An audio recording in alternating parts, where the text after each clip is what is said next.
প্ৰদেশ কংগ্ৰেছৰ প্ৰাক্তন সভাপতি ভূপেন কুমাৰ বৰা ওৰফে জনি লিভাৰ তেওঁৰ কথা গাই গ'লে মন্ত্ৰী পীযুষ হাজৰিকা শুনক ভূপেন বৰাৰ দিনতে কংগ্ৰেছ ধ্বংস হ'ব এই কথা চিৰন্তন সত্য।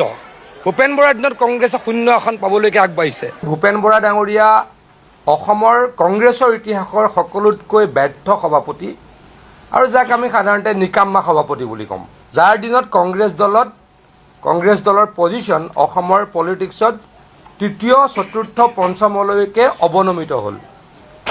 গতিকে ভূপেন বৰা ডাঙৰীয়াৰ ওপৰত বহুত কিবা ক'ব লগা আছে বুলি মই আজিৰ তাৰিখত অনুভৱ নকৰোঁ। ভূপেন বৰা ডাঙৰীয়া এতিয়া আৰু চিৰিয়াছ পলিটিচিয়ান হৈ থকা নাই।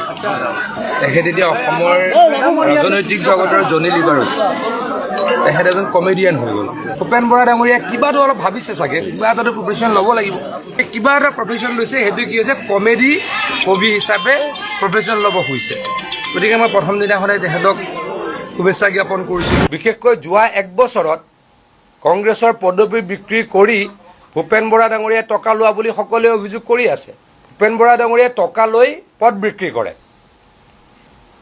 আৰু তেওঁ বেলেগৰ দুৰ্নীতিৰ কথা কয়। ভূপেন বৰা ডাঙৰীয়াৰ নিচিনা অহংকাৰী মানুহ দ্বিতীয়জন মই অসমৰ ৰাজনীতিত দেখাই নাই। নিজকে কৈ দিয়ে জ্ঞানপীঠ বঁটা বিজয়ী এগৰাকী ব্যক্তিৰ সমকক্ষ বুলি, তাৰ পাছত কৈ দিয়ে তেওঁৱে সকলোতকৈ পঢ়া শুনা কৰা ব্যক্তি, আৰু কৈ দিয়ে হিন্দী তেখেতৰ বহুত ভাল। ঠিক আছে, তেখেতৰ হিন্দী বহুত ভাল, তেখেতে গৈ পেলাই এতিয়া ইউপিত গৈ পেলাই কেম্পেইন আৰম্ভ কৰক। ভূপেন বৰা ডাঙৰীয়া অসমৰ ভৱিষ্যদ্ৰষ্টা নহয়, বা তেখেতে নিজৰ কাম কৰক। মইতো ক'ম যে ভূপেন বৰা ডাঙৰীয়া আপুনি নিজৰ কামখিনি কৰক। নিজে MLA হৈ আকৌ পাৰিলে আহক, নিজে ক'ৰবাত যদি পাৰে MP হওক, তাৰ পাছত কথাবিলাক হ'ব। আপুনি MLAও জিকিব নোৱাৰে, MPও জিকিব নোৱাৰে, ডাঙৰ ডাঙৰ কথা কয়। এটা ৰোড এনে ছিংগুল ষ্ট্ৰেচ 3বাৰ হাৰে, তাৰ পাছত আৰু ডাঙৰ ডাঙৰ কথা কয়। তাৰপিছত দলৰ কাৰ্যকৰ্তাসকলে টকা লৈ পদবী দিয়া বুলি দলৰ সভাত হুলস্থুল কৰে।